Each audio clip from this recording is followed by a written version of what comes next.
नमस्कार दोस्तों, आप लोगों को स्वागत है हमारे YouTube चैनल स्टडी क्लब 24 में। मैं जितेंद्र और आज मैं लेके आया हूँ आपके लिए रीट 2012 में हुए पेपर। आज मैं आपको L1 के पर्यावरण अध्ययन के क्वेश्चनों को हल कराऊंगा। सभी क्वेश्चनों को मैं व्याख्या सहित हल कराऊंगा, जिससे कि इससे और भी जो क्वेश्चन बनने वाले हैं वह भी आपके क्लियर हों। जैसे कि आप लोगों को पता है, जितनी भी हमारी परीक्षाएँ होती हैं उनमें जो पुराने हमारे पेपर होते हैं उनके 20% क्वेश्चन अगली परीक्षाओं में रिवाइज होके आते हैं। तो इसी को ध्यान में रखते हुए मेरी ये आपको सलाह है कि जितने भी हमारे पुराने पेपर हैं सभी को करके जाया जाए, जिससे कि जो भी क्वेश्चन पिछली परीक्षा में आए हैं वे हमारे क्लियर हों और उनसे कुछ नंबर हमें मिल सकें। तो चलिए शुरू करते हैं। हमारा पहला क्वेश्चन है, मूल्यांकन का मुख्य उद्देश्य है। ऑप्शन है अनुशासन बनाए रखना, केवल परीक्षा करवाना, केवल प्रश्न पत्र बनवाना, अधिगमकर्ता की उपलब्धि जानना एवं सुधार लाना। तो इसका सही उत्तर हो जाएगा ऑप्शन नंबर 4 यानी कि डी ऑप्शन हमारा सही हो जाएगा। अधिगमकर्ता की उपलब्धि जानना एवं सुधार लाना। B.S. ब्लूम ने कहा है कि उद्देश्यों की प्राप्ति किस स्तर तक हुई है, इसका निर्धारण करना ही मूल्यांकन है। अगले क्वेश्चन बढ़ते हैं। अगला क्वेश्चन है, निम्न में से कौन सी क्रिया विज्ञान शिक्षण में पाठ्य सहगामी है। निम्न में से कौन सी क्रिया विज्ञान शिक्षण में पाठ्य सहगामी है। ऑप्शन है विज्ञान क्लब, श्रव्य दृश्य सामग्री, पाठ्य पुस्तक या श्यामपट। तो इसका सही उत्तर हो जाएगा विज्ञान क्लब। इसका सही उत्तर हो जाएगा विज्ञान क्लब। जैसे कि यहाँ पर विज्ञान शिक्षण की बात हो रही है, यहाँ पर श्रव्य दृश्य सामग्री, पाठ्य पुस्तक और श्यामपट ये सभी शिक्षण सामग्रियों में आ सकते हैं, लेकिन विज्ञान सामग्री के लिए जो विशेष है वह विज्ञान क्लब हो जाएगा। तो यहाँ से हमारा विज्ञान क्लब ऑप्शन सही हो जाता है। अगला क्वेश्चन है, पानी में अशुद्धि, दही से मक्खन, गेहूँ से छोटे कंकर आदि को अलग करने की क्रिया को कहते हैं। ऑप्शन है मिश्रण, पृथक्करण, छानना या ऊर्ध्वपातन। तो इसका सही उत्तर हो जाएगा पृथक्करण। पानी से अशुद्धि को दूर करना, दही से मक्खन निकालना और गेहूं से छोटे कंकरों को अलग करना, यह पृथक्करण की क्रिया होती है। तो पहला ऑप्शन है जैसे मिश्रण में तो आप समझ सकते हैं, इसमें तो अशुद्धियाँ साथ में रहेंगी। छानने की बात करें तो छानने में आ जाएगा आपका अशुद्धि को चालनी या किसी फिल्टर के द्वारा अलग करना, आपके छानने में आ जाता है। ऊर्ध्वपातन की बात करें तो ऊर्ध्वपातन में आपके ठोस पदार्थों को सीधे ही वाष्प में परिवर्तित कर देना ऊर्ध्वपातन की क्रिया कहलाता है। अगले क्वेश्चन बढ़ते हैं। अगला क्वेश्चन है, निम्न में से कौन सा कथन सही है। ऑप्शन है श्रव्य दृश्य सामग्री छात्रों के लिए उपयोगी है। चार्ट एवं ग्राफ श्रव्य दृश्य सामग्री है। चार्ट का प्रयोग केवल सामाजिक विज्ञान में किया जाता है और शिक्षण में कुशलता के लिए श्रव्य दृश्य सामग्री महत्वपूर्ण नहीं है। तो इसके लिए सही उत्तर हो जाएगा श्रव्य दृश्य सामग्री छात्रों के लिए उपयोगी है। यह आपका सही हो जाएगा। इसके बाद बात करें तो चार्ट और ग्राफ श्रव्य दृश्य सामग्री है, यह गलत हो जाएगा, क्योंकि चार्ट और ग्राफ सिर्फ दृश्य सामग्री हैं, श्रव्य सामग्री नहीं है। इनसे कोई आवाज़ नहीं आती है, ये सिर्फ देखे जाने वाले वस्तुएं हैं। चार्ट का प्रयोग केवल सामाजिक विज्ञान में होता है, यह भी गलत है। और शिक्षण में कुशलता के लिए श्रव्य दृश्य सामग्री महत्वपूर्ण नहीं है, यह भी आपका गलत हो जाएगा, क्योंकि शिक्षण में श्रव्य और दृश्य दोनों ही सामग्रियाँ महत्वपूर्ण होती हैं। अगला क्वेश्चन है, प्रशिक्षण की वास्तविक रचना से पूर्व उसकी प्रारंभिक जांच कर लेनी चाहिए। इस प्रारंभिक जांच को कहते हैं। ऑप्शन है परीक्षण की योजना बनाना, परीक्षण की तैयारी करना, पायलट स्टडी या अंतिम प्रारूप। तो इसका सही उत्तर हो जाएगा ऑप्शन नंबर 3 पायलट स्टडी। परीक्षण की वास्तविक रचना से पूर्व उसकी आरंभिक जांच पायलट परीक्षण के दौर को कहा जाता है, जिसमें सफलता के बाद इसे लागू किया जाता है। अगला क्वेश्चन है, निम्नलिखित में से कौन सा राज्य व देश राजस्थान के जैसलमेर, बीकानेर तथा श्रीगंगानगर जिलों से लगा हुआ है। ऑप्शन है गुजरात, मध्य प्रदेश, हरियाणा, पाकिस्तान। तो इसका सही उत्तर हो जाएगा पाकिस्तान। तो राजस्थान के जैसलमेर, बीकानेर व श्रीगंगानगर जिलों से पाकिस्तान की सीमा लगती है। अगर गुजरात की सीमा की बात की जाए तो वह राजस्थान के दक्षिणी जो सीमा होती है, दक्षिणी जो सीमा है वह गुजरात के साथ लगती है, जिसमें उदयपुर, प्रतापगढ़, डूंगरपुर, बांसवाड़ा, ये इस प्रकार के जो ज़िले हैं यह उनके साथ में लगते हैं। मध्य प्रदेश की बात करें तो इसके साथ में हमारे पूर्वी ज़िले जो आते हैं जैसे कि कोटा आदि, ये हमारे मध्य प्रदेश के साथ लगे हुए हैं। हरियाणा की बात करें तो हरियाणा के साथ हमारे उत्तरी जो ज़िले आते हैं जिसमें गंगानगर, हनुमानगढ़ ये लगे हुए हैं, लेकिन इसके साथ में जो जैसलमेर और बीकानेर ज़िले हैं ये इनके साथ में नहीं लगता है, हरियाणा के साथ में। तो इस हिसाब से जो इन सभी से लगने वाला जो देश है वह पाकिस्तान है। पाकिस्तान के साथ में राजस्थान के जैसलमेर ज़िले की 464 किलोमीटर तथा बीकानेर ज़िले की 168 किलोमीटर तथा गंगानगर ज़िले की श्रीगंगानगर ज़िले की 210 किलोमीटर सीमा लगती है और इस सीमा को रेड क्लिफ लाइन के नाम से जाना जाता है। ठीक, रेड क्लिफ लाइन के नाम से जाना जाता है। अगले क्वेश्चन बढ़ते हैं। अगला क्वेश्चन है प्रथम कृत्रिम उपग्रह का नाम था। प्रथम कृत्रिम उपग्रह का नाम था। यहाँ पर भारत के कृत्रिम उपग्रह की बात हो रही है। तो ऑप्शन है भास्कर, आर्यभट्ट, रोहिणी, एंडुसेट। तो यहाँ पर सही उत्तर हो जाएगा हमारा आर्यभट्ट। आर्यभट्ट हमारा भारत का प्रथम कृत्रिम उपग्रह था जिसे रूस के सहयोग से लॉन्च किया गया था। आर्यभट्ट भारत का पहला उपग्रह है जिसे महान भारतीय खगोल शास्त्री आर्यभट्ट के नाम पर नामित किया गया है। इसे सोवियत संघ की सहायता से 19 अप्रैल 1975 को कॉस्मोस 3M प्रक्षेपण यान के द्वारा प्रक्षेपित किया गया था। तो ये आपको याद रखना है कब किया गया था, काफ़ी बार पूछा गया है। 19 अप्रैल 1975 को इसे अंतरिक्ष में प्रक्षेपित किया गया था। ठीक, अगले क्वेश्चन में बढ़ते हैं। अगला क्वेश्चन है विश्व पर्यावरण दिवस मनाया जाता है। विश्व पर्यावरण दिवस मनाया जाता है। ऑप्शन है 21 मई, 27 मई, 5 जून या 14 नवंबर। तो इसका सही उत्तर हो जाएगा 5 जून। आपका सही उत्तर हो जाएगा 5 जून। 5 जून को विश्व पर्यावरण दिवस मनाया जाता है। पहली बार की अगर बात करें तो पहली बार जो पर्यावरण दिवस है, पहली बार पर्यावरण दिवस 1974 में मनाया गया था और वर्ष 2020 में इसकी जो थीम रही थी वह रही थी time of nature. Time of nature इसकी थीम रही थी 2020 के लिए। ये याद रखना है आपको। अगला क्वेश्चन है जलीय जंतुओं में श्वसन होता है। ऑप्शन है फेफड़ों द्वारा, फुसफुस द्वारा, वायु कोशों के द्वारा या गलफड़ों के द्वारा। तो आपका सही उत्तर हो जाएगा यहाँ पर गलफड़ों के द्वारा। जैसे कि आपको पता है जो जलीय जंतु होते हैं उनके गलफड़े होते हैं। जलीय जंतु गलफड़ों के द्वारा या अपनी त्वचा के द्वारा सांस लेते हैं। अगला क्वेश्चन है राष्ट्रीय झंडे के बारे में निम्न कथनों का सावधानीपूर्वक अवलोकन कीजिए। ऑप्शन है सबसे ऊपरी केसरिया रंग त्याग व बलिदान का प्रतीक है। दूसरा वह है बीच में सफ़ेद रंग शांति का प्रतीक है। तीसरा है मध्य में चक्र शांति एवं खुशहाली का प्रतीक है। और चौथा है नीचे का हरा रंग शांति एवं खुशहाली का प्रतीक है। तो इसमें से देखना है कौन से सही हैं कौन से गलत। अगर बात करें रीट 2012 की तो इसमें ऑप्शन नंबर सी यानी कि 1, 2, 4 को सत्य व 3 को गलत माना गया है। अगर देखा जाए तो जैसे पहला ऑप्शन है हमारा सबसे ऊपर केसरिया रंग त्याग व बलिदान का होता है, बिल्कुल सही है। अगर बात की जाए बीच में सफ़ेद रंग यह शांति का प्रतीक है, ये भी बिल्कुल सही है। मध्य में चक्र शांति एवं खुशहाली का प्रतीक है, यह गलत हो जाएगा। क्यों गलत हो जाएगा? जो हमारा चक्र है जिसे अशोक चक्र कहा जाता है यह शांति और खुशहाली का प्रतीक ना होकर यह विकास व प्रगति का प्रतीक होता है। और बात करें नीचे हरा रंग यह शांति व खुशहाली का प्रतीक है, यह भी गलत हो जाएगा। यह हरियाली व खुशहाली का प्रतीक होता है। तो इस हिसाब से अगर हम देखें तो हमारा पहला व दूसरा सही व तीसरा व चौथा गलत होना चाहिए। लेकिन रीड के अनुसार इसे सही तीसरा ऑप्शन जो है चौथा इसे सत्य माना गया है। तो ठीक है जो भी है, लेकिन आपको इस चीज़ का ध्यान रखना है। अगला क्वेश्चन है वातावरण के अनुरूप पौधों एवं जंतुओं में पाए जाने वाले शारीरिक लक्षणों को कहते हैं।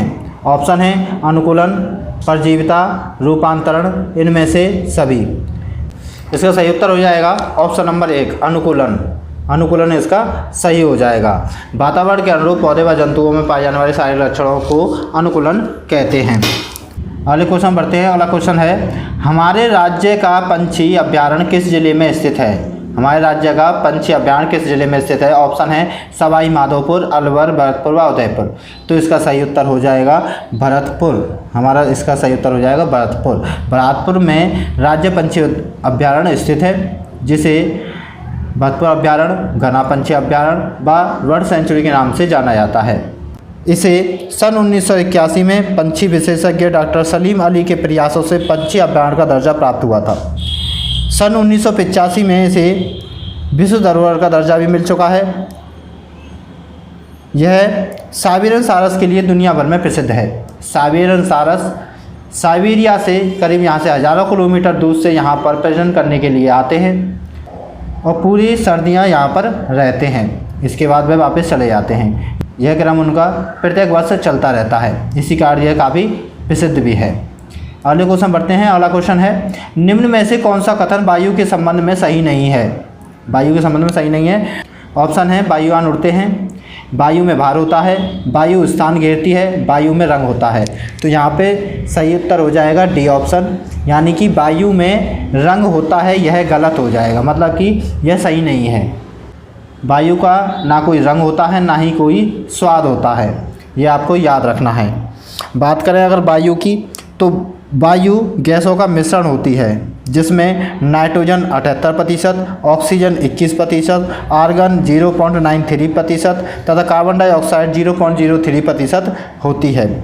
इसके साथ ही कुछ सूक्ष्म मात्रा में अक्रिय गैसें भी होती हैं, तो आपको ये याद रखना है। अगले क्वेश्चन बढ़ते हैं। अगला क्वेश्चन है, घड़ी की स्प्रिंग में संग्रहित ऊर्जा है। ऑप्शन है यांत्रिक ऊर्जा, ऊष्मा ऊर्जा, प्रकाश ऊर्जा या विद्युत ऊर्जा। तो इसका सही उत्तर हो जाएगा यांत्रिक ऊर्जा। यांत्रिक ऊर्जा, घड़ी में जो कौन सी ऊर्जा यूज होती है, तो वह यांत्रिक ऊर्जा यूज होती है। अगले क्वेश्चन बढ़ते हैं। अगला क्वेश्चन है, पीने के पानी में रोगाणु नाशक डालते हैं। ऑप्शन है पोटेशियम परमैंगनेट तथा क्लोरीन, पोटेशियम क्लोराइड तथा क्लोरीन, सोडियम क्लोराइड तथा ऑक्सीजन, पोटेशियम सल्फाइड तथा क्लोरीन। इसमें से सही उत्तर हो जाएगा ऑप्शन नंबर 1, यानी पोटेशियम परमैंगनेट तथा क्लोरीन इसमें डाला जाता है पानी से रोगाणु नाशक, यानी रोगाणुओं को नष्ट करने के लिए। पीने के पानी में bleaching powder CaOCl2, potassium permanganate यानी KNO4 तथा क्लोरीन Cl2 को रोगाणु नाशक के रूप में उपयोग में लिया जाता है। ठीक, अगले क्वेश्चन बढ़ते हैं। अगला क्वेश्चन है, निम्न को सावधानी से देखिए। सावधानी से देखिए भैया, किताब से बाहर आवे। ओके। उपयुक्त यातायात संकेत का अर्थ है मुख्य सड़क, सकड़ी पुलिया, रेलवे फाटक, खराब सड़क। तो इसका सही उत्तर हो जाएगा खराब सड़क। खराब सड़क, ये जो संकेत है वह खराब सड़क का संकेत है। ठीक है, डरा दिया इसने तो भाई। अगला क्वेश्चन है, छोटी माता एवं रेबीज रोग का कारण होता है। छोटी माता एवं रेबीज रोग का कारण होता है। ऑप्शन है वायरस, प्रोटोजोआ, बैक्टीरिया या नीमेटोड। इसका सही उत्तर हो जाएगा वायरस। वायरस के द्वारा छोटी माता व रेबीज रोग होते हैं, और इनमें जो वायरस हैं वह होते हैं छोटी माता, जिसको चिकन पॉक्स भी बोला जाता है। इसका वायरस होता है वेरियोला वायरस। चिकन पॉक्स का जो वायरस है वह उसको बोला जाता है वेरियोला वायरस। तो रेबीज का जो वायरस होता है उसे बोला जाता है रैबिडो वायरस। इसके कारण यह होता है। ठीक, अगले क्वेश्चन बढ़ते हैं। अगला क्वेश्चन है, हम भोजन करते हैं एवं पाचन होता है, इस पचित भोजन के उपयोगी पदार्थों का अवशोषण होता है। ऑप्शन है अमाशय की दीवारों से, छोटी आंत की दीवारों से, बृहद आंत की दीवारों से या यकृत से। तो इसका सही उत्तर हो जाएगा छोटी आंत की दीवारों से। छोटी आंत की दीवारों से हमारे जो पचित भोजन होता है उसके उपयोगी जो पदार्थ होते हैं उनका अवशोषण कर लिया जाता है छोटी आंत के द्वारा। अगर बात की जाए छोटी आंत की लंबाई की, तो छोटी आंत की लंबाई होती है मानव शरीर के अंदर औसत लंबाई 7 मीटर, करीब इसकी 7 मीटर इसकी औसत लंबाई होती है। ठीक है, याद रखना है आपको। छोटी आंत है लेकिन होती बहुत लंबी है ये। अगला क्वेश्चन है, पौधे प्रकाश संश्लेषण द्वारा भोजन बनाते हैं। पौधे प्रकाश संश्लेषण द्वारा भोजन बनाते हैं। प्रकाश संश्लेषण क्रिया में निम्न आवश्यक होते हैं। ऑप्शन है ऑक्सीजन, जल, सूर्य का प्रकाश एवं पर्णहरित। दूसरा है ऑक्सीजन, शर्करा, सूर्य का प्रकाश एवं जल। तीसरा है कार्बन डाइऑक्साइड, जल, सूर्य का प्रकाश एवं पर्णहरित। और चौथा है कार्बन डाइऑक्साइड, शर्करा, जल एवं सूर्य का प्रकाश। तो इसका सही उत्तर हो जाएगा कार्बन डाइऑक्साइड, यानी सी ऑप्शन हमारा जो है सही हो जाएगा। कार्बन डाइऑक्साइड, जल, सूर्य का प्रकाश एवं पर्णरहित पौधे के भोजन के लिए बहुत ही ज़रूरी होते हैं। कार्बन डाइऑक्साइड की बात करें तो पेड़ पौधे जो भी होते हैं वह अपने श्वसन के लिए कार्बन डाइऑक्साइड ग्रहण करते हैं और ऑक्सीजन को छोड़ते हैं। तो यहाँ पर जो भी ऑक्सीजन वाले ऑप्शन है वह ऑलरेडी गलत हो जाएंगे। इसके साथ बात करें उन्हें जल की ज़रूरत होती है, सूर्य के प्रकाश की ज़रूरत होती है, साथ ही उन्हें पर्णहरित की ज़रूरत होती है। यहाँ पर लिखा हुआ है शर्करा, तो शर्करा यानी कि चीनी की ज़रूरत नहीं है उनको किसकी ज़रूरत है? जल, सूर्य का प्रकाश और पर्णहरित की ज़रूरत होती है। ठीक, अगला क्वेश्चन बढ़ते हैं। अगला क्वेश्चन है मानव शरीर का सामान्यतः तापमान होता है। ऑप्शन है 33 सेल्सियस, 38 सेल्सियस, 98.6 सेल्सियस या 97 डिग्री सेल्सियस। तो इसका सही उत्तर हो जाएगा 37 डिग्री सेल्सियस, यानी डी ऑप्शन हमारा सही हो जाएगा। ठीक, और सेल्सियस में 37 डिग्री सेल्सियस, और अगर फ़ारेनहाइट में बात करेंगे तो 98.6 डिग्री फ़ारेनहाइट मानव शरीर का तापमान रहता है, ये याद रखना है। अगर यहाँ से सेल्सियस को हटा दिया जाए, फ़ारेनहाइट लगा दिया जाए, तो ये भी हमारा मानव शरीर का सामान्य तापमान हो जाएगा फ़ारेनहाइट में। ठीक, अगला क्वेश्चन है उदयपुर तथा भीलवाड़ा जिले में मिलने वाले खनिज हैं। उदयपुर तथा भीलवाड़ा जिले में मिलने वाले खनिज हैं। ऑप्शन है जस्ता, सीसा, चांदी, बतावा। दूसरा है जस्ता, जिप्सम, गार्नेट एवं सोना। तीसरा है सीसा, चांदी, टंगस्टन या तांबा। चौथा है चांदी, रॉक फॉस्फेट, टंगस्टन एवं जिप्सम। तो इसका सही उत्तर हो जाएगा पहला ऑप्शन, जस्ता, सीसा, चांदी व तांबा उदयपुर भीलवाड़ा जिले में मिलते हैं। उदयपुर में जावर माइंस व भीलवाड़ा में रामपुरा, अगूचा, सीसा, जस्ता की प्रसिद्ध खाने हैं। सीसा, जस्ता के साथ चांदी भी यहाँ पर निकाली जाती है। और बात करें उदयपुर में अंजनी एक लसाड़िया तहसील है जहाँ पर तांबे की प्रमुख क्षेत्र है, वहाँ पर तांबे की खाने हैं। ठीक, तो आपको ये याद रखना है। तो यहाँ पर हमारा जस्ता, सीसा, चांदी व तांबा सभी हमारे उदयपुर व भीलवाड़ा ज़िले में निकलते हैं।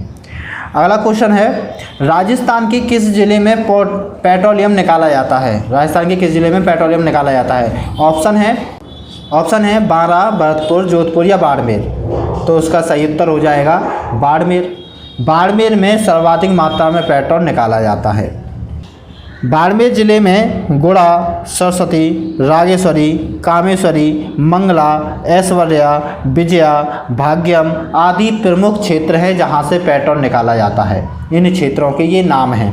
ठीक है, ये नाम भी काफ़ी बार पूछ लिए जाते हैं, तो आपको ये याद रखने हैं। एक बार फिर बता देता हूँ, नाम है इनके गुड़ा, सरस्वती, रागेश्वरी, कामेश्वरी, मंगला, ऐश्वर्या, विजया, भाग्यम। तो ये क्षेत्र हैं तेल क्षेत्र, यहाँ से तेल निकाला जाता है। ठीक, अगले क्वेश्चन बढ़ते हैं। अगला क्वेश्चन है चंद्र ग्रहण होता है जब। ऑप्शन है पृथ्वी, सूर्य एवं चंद्रमा के बीच होती है। बी, चंद्रमा पृथ्वी व सूर्य के बीच होता है।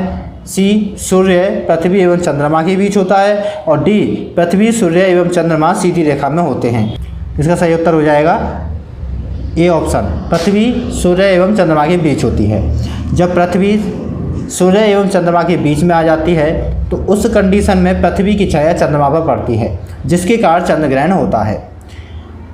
जहाँ पर दूसरे ऑप्शन की बात करें तो दूसरे ऑप्शन में चंद्रमा पृथ्वी और सूर्य के बीच में आ जाता है, तो इस कंडीशन में सूर्य ग्रहण होता है, क्योंकि चंद्रमा सूर्य को ढक लेता है, जिसके कारण सूर्य ग्रहण होता है। सूर्य को ढक ले जाने की वजह से होता है। सूर्य पृथ्वी और चंद्रमा के बीच में होता है, ये वाला ऑप्शन बिल्कुल गलत हो जाएगा, क्योंकि सूर्य कभी भी किसी भी कंडीशन में सूर्य पृथ्वी व चंद्रमा के बीच में आ ही नहीं सकता।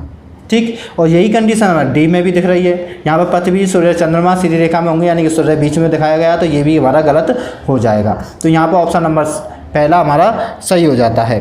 चंद्रग्रहण जब भी होता है वह पृथ्वी, सूर्य व चंद्रमा यानी कि पृथ्वी, सूर्य और चंद्रमा के बीच में होती है। तो आपको याद रखना है, चंद्रग्रहण जब भी होगा पृथ्वी, सूर्य व चंद्रमा के बीच में होगी, और यह हमेशा पूर्णिमा की रात को ही होगा। चंद्रग्रहण हमेशा पूर्णिमा की रात को होगा, लेकिन प्रत्येक माह की पूर्णिमा को नहीं होता है, क्योंकि चंद्रमा अपने अक्ष पर 5 डिग्री झुका हुआ है, जिस कारण से चंद्रमा पृथ्वी एक ही बिंदु पर परिक्रमण पथ पर पहुंचते हैं।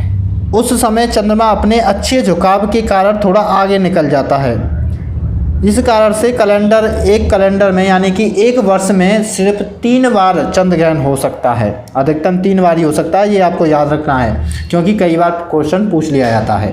कितनी बार बन सकता है एक वर्ष के अंदर? सिर्फ 3 बार बन सकता है। ठीक, अगले क्वेश्चन बढ़ते हैं। अगला क्वेश्चन है राष्ट्रीय पशु है तो राष्ट्रीय पशु हो जाएगा हमारा, काफ़ी आसान क्वेश्चन है, सभी को पता है, तो डी ऑप्शन हमारा सही हो जाएगा। ऑप्शन बताने की जरूरत नहीं है। मोर की बात करें, मोर हमारा राष्ट्रीय पंछी है। और चिंकारा की बात करें तो चिंकारा हमारा राज्य पशु है। ठीक है, अभी ऊँट को कर दिया गया है, पहले चिंकारा हमारा जो है राज्य पशु चिंकारा है। ठीक है, तो ये आपको याद रखना है।